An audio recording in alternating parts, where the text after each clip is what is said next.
श्री स्वामी समर्थ. तुम्हा सर्वांचं माझ्या चॅनलमध्ये मनापासून स्वागत आहे. तर दिवाळीला आपल्याला मुख्य दरवाजावर काही प्रभावी वस्तू लावायची आहे. अमावस्येच्या दिवशी आपण अनेक सेवा उपाय करत असतो. तर या दिवशी आपल्या मुख्य प्रवेशद्वारावरती आपल्याला एक वस्तू लावायची आहे, ज्यामुळे आपल्या घरावर कुठल्याही प्रकारचं संकट विघ्न येणार नाही. त्याचबरोबर कुठलीही वाईट शक्ती, नकारात्मक शक्ती आपल्या घरामध्ये प्रवेश करणार नाही. एवढी ही प्रभावी वस्तू आहे.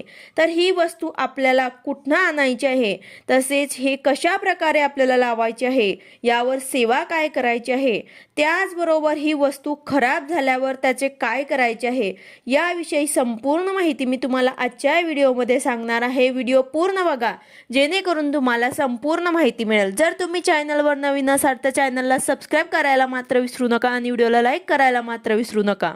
तर बघा, आपल्या घराच्या मुख्य प्रवेशद्वारामधनं यातूनच आपल्या घरामध्ये सकारात्मक तसेच नकारात्मक ऊर्जा येत असते.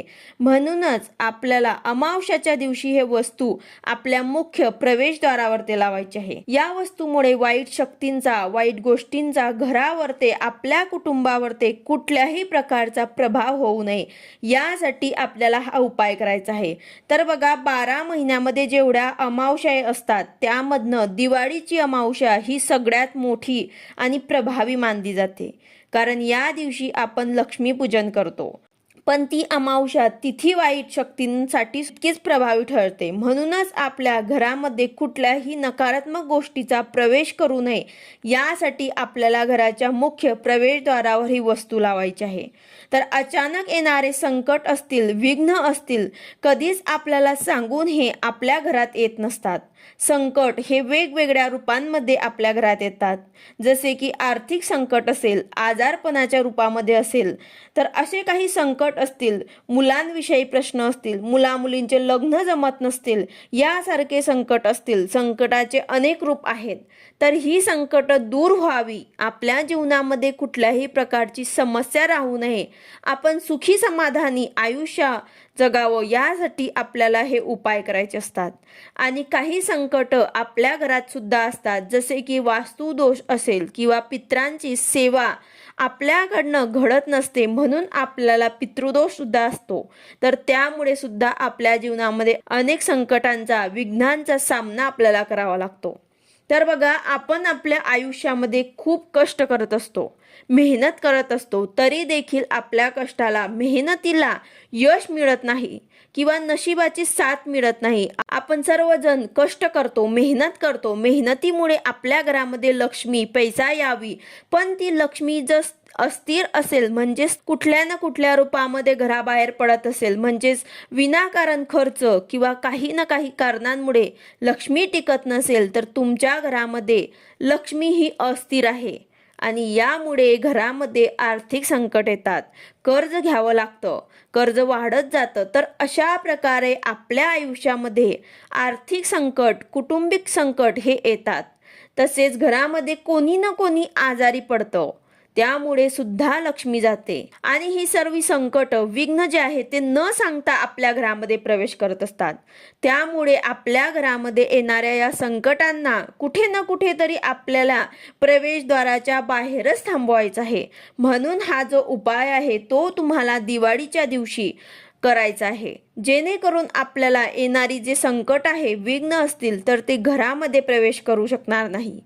त्यामुळे आपल्या घरात येणारी लक्ष्मी जी आहे ते सुख, समाधानाच्या रूपात येईल. आपल्या घरामध्ये ती सदैव नांदेल, स्थिर राहायला सुरुवात होईल आणि आपलं आयुष्य सुखी समाधानी व्हायला सुरुवात होईल.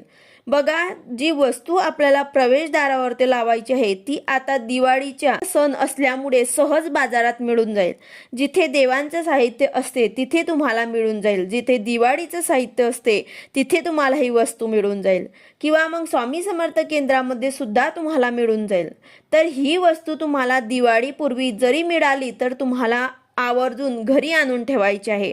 मात्र ही वस्तू आपल्याला दिवाळीच्या दिवशीच आपल्या मुख्य प्रवेशद्वारावरती लावायची आहे. यावर सेवा करून आपल्याला ही वस्तू लावायची असते. तर ही वस्तू जेव्हा तुम्हाला दिसेल तेव्हा तुम्हाला घरी घेऊन यायची आहे. तर ती वस्तू कोणती आहे तर गोरक्ष चिंच. तर बघा, नवनाथ पारायणमध्ये सुद्धा या गोरक्ष वृक्षाचा उल्लेख केलेला आहे. कारण गोरक्ष चिंच खाली बसून गोरक्षनाथांनी शिष्यांना विद्या दान केली होती, म्हणून याला गोरक्ष चिंच नाव पडल्याचे सांगितले जाते. तर गोरक्ष वृक्षाचे हे फळ तुम्हाला आणायचे आहे, देठासहित आणायचं आहे. गोरक्ष चिंचाचं फळ आहे ते तुम्हाला घरी आणायचं आहे आणि यावर तुम्हाला सेवा उपाय करायचा आहे. तर हा आपल्याला लक्ष्मीपूजनाच्या दिवशी, अमावस्याच्या दिवशी करायचा आहे. यामुळे तुम्ही लक्ष्मीपूजन केल्याचं फळ तुम्हाला मिळणार आहे. तर तुम्हाला ही चिंच मिळाली तर येणारी संकट दूर करण्यासाठी तुम्हाला तुमच्या मुख्य प्रवेशद्वारावर ते लावायचे आहे. आता ही जेव्हा आपण आणणार तेव्हा ती घरी आणल्यावर ते स्वच्छ धुवून घ्यायचे आहे. यानंतर लक्ष्मीपूजनाच्या दिवशी सकाळी किंवा संध्याकाळी जेव्हा वेळ मिळेल तेव्हा दिवसभरामध्ये तुम्हाला यावरती सेवा करायची आहे. कारण सेवा करून, सिद्ध करूनच हे आपल्याला आपल्या मुख्य प्रवेशद्वारावरती लावायचे आहे. तर हे चिंच तुम्हाला देवघरासमोर ठेवायचे आहे. देठ जे आहे ते देवाकडे येईल अशा प्रकारे ठेवायचे आहे आणि त्यावर हळदी कुंकू लावायचे आहे, धूप दीप ओवाळायचे आहे. यानंतर यावरती तुम्हाला एक माळ श्री स्वामी समर्थ या मंत्राची करायची आहे आणि एक माळ तुम्हाला शाबरी मंत्राची जप करायची आहे. तर अशी ही सेवा केल्यानंतर ही चिंच तुम्हाला मुख्य प्रवेशद्वारावरती लावायची आहे. हे चिंचला तुम्हाला एक लाल कपड्यामध्ये गुंडाळून घ्यायचं आहे आणि तेव्हा तुम्हाला तुमच्या मुख्य प्रवेशद्वारावरती लावायचे आहे. आता ही कुठे लावायची आहे? आपल्या मुख्य प्रवेशद्वारावरती जेव्हा आपण बाहेरून घरात येतो तर आपली उजवी बाजू आणि जेव्हा आपण घरातून बाहेर पडतो तेव्हा आपल्या हाताची डावी बाजू या साईडला तुम्हाला गोरक्ष चिंच हे बांधायचे आहे. जेव्हा ही चिंच खराब होते, पिवळी पडते, पाणी गळायला लागते, त्यावेळेस ही चिंच तुम्हाला काढून फेकायची आहे. जर ती चांगली राहिली तर तिला तशीच वर्षभर राहू द्यायची आहे. ती चांगली आहे म्हणजेच तुमच्या घरात कुठलीही नकारात्मक शक्ती, वाईट शक्ती नाही असा त्याचा अर्थ होतो. आणि ज्या वेळेस त्यामधनं पाणी गळायला लागते, खराब होते, अशा वेळेस ती नकारात्मकता शक्ती, वाईट शक्ती जी आहे ते आपल्यामध्ये शोषून घेते असा याचा अर्थ असतो. तर एवढी ही प्रभावी चिंच आपल्याला लक्ष्मीपूजनाच्या दिवशी आपल्या घराच्या मुख्य प्रवेशद्वाराबाहेर बांधायची आहे. एकदा ही चिंच लावली की यानंतर प्रत्येक अमावस्येला धूप दीप ओवाळायचं असतं. याला हात लावायचा नाही किंवा खाली काढायची नसते, दुरूनच याला धूप दीप ओवाळायचं असते.